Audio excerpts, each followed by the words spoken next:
وجوه يومئذ مسفرة ضاحكة مستبشرة ووجوه يومئذ عليها غبرة ترحقها قترة أولئك هم الكفرة الفجرة কিয়ামতের ময়দানে আল্লাহ পাক রব্বুল আলামিন বেঈমানদের চেহারা আল্লাহ পাক রব্বুল আলামিন দেখবেন ধুলা মিশ্রিত থাকবে, আলকাতরা মেকআপ করা থাকবে, আর ইমানদারদের চেহারা সাদা সুব্রত থাকবে।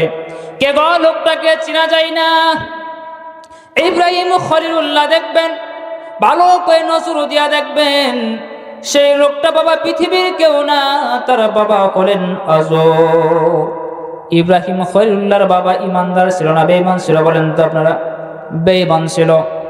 ইব্রাহিম খলিলুল্লাহ সেদিন ডাক দিয়ে বলে, ও বাবা আযর, বাবা এটা তোমার লাইন না, বাবা তুমি বেঈমানদের লাইনে যাও।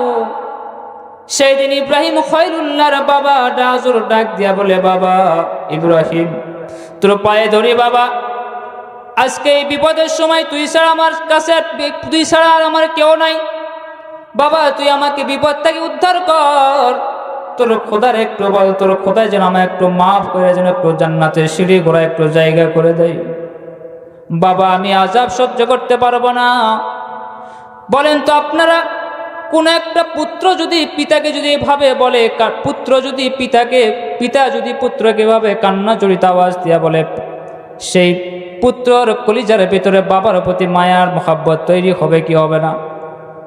সেদিন ইব্রাহিম খলিলুল্লাহ বাবা আযর কান্না জড়িত আওয়াজ দিয়ে ডাক দিয়ে বলে, বাবা তুই ছাড়া আমার কেউ নাই, তুই আমাকে ক্ষমা করে দে। তোর খোদার একটু বল, তোর খোদাই যেন আমাকে একটু মাফ করে, একটু জান্নাতের সিঁড়ি ঘোড়া একটু জায়গা করে দেয়।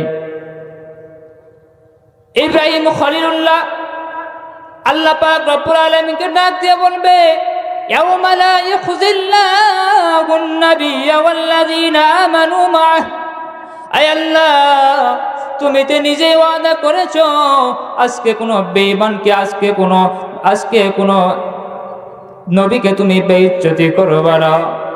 আল্লাহ গো, এর চেয়ে বড় বেইজ্জতি আর কি হতে পারে? আল্লাহ গো আমার বাবাকে মাফ করে দেন। আকুতি মাকুতি করে আল্লাহ পাক রব্বুল আলামিনের কাছে ইব্রাহিম খলিলুল্লাহ দোয়া করতেছে।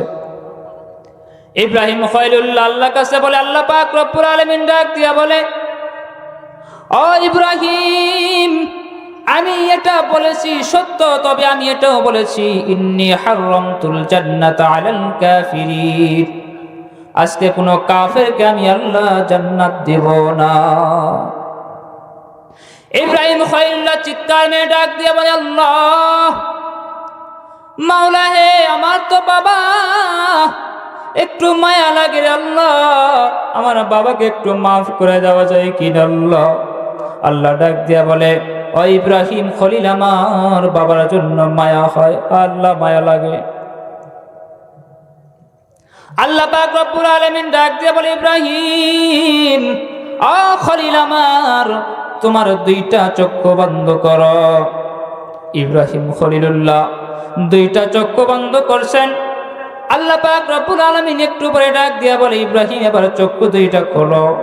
ইব্রাহিম পয়গম্বর দুইটা চক্ষু খুলছেন, খুলে দেখেন তার বাবা নাই, সামনে একটা ফাড়া ফোটা একটা পচা গান্দা গুইসাপ রাখা আছে। ইব্রাহিম খলিলুল্লাহ সঙ্গে সঙ্গে কাপড় দিছে নাকের মধ্যে। আল্লাহ বন্ধু সহ্য হয় না, তাড়াতাড়ি বলো ফেরেশতারা যেন এই গুইসাপকে সরায় ফেলে।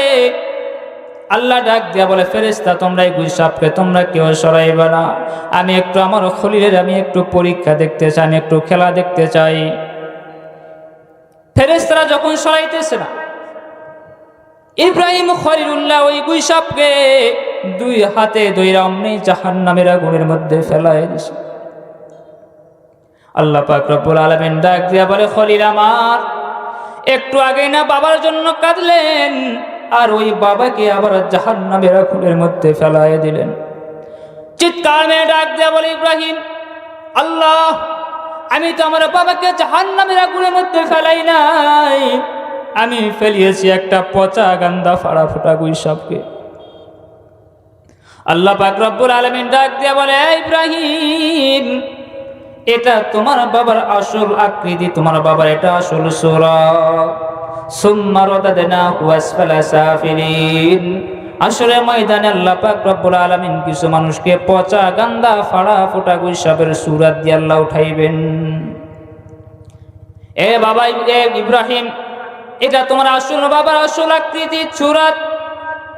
এই জন্য বাবা বলি, যারা মানুষকে কামড়াইতে যান হাশরের ময়দানে আল্লাহ পাক রব্বুল আলামিন তাদের কুত্তার সূরত দিয়ে উঠাইবে।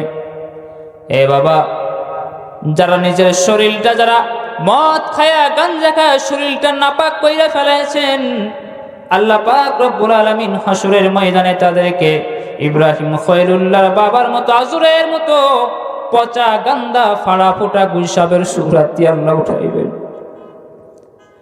মানুষকে যারা কামড়াইতে যায় তাদেরকে আল্লাহ পাক রব্বুল আলামিন হাশরের ময়দানে সাপের সূরত দিয়ে আল্লাহ উঠাইবেন। আর যারা ভাই ভাইয়ের সাথে উপকার কইরা যায় আল্লাহ পাক রব্বুল আলামিন তাদেরকে আলেমদের সঙ্গে তাদেরকে হাসর নাসর করবেন।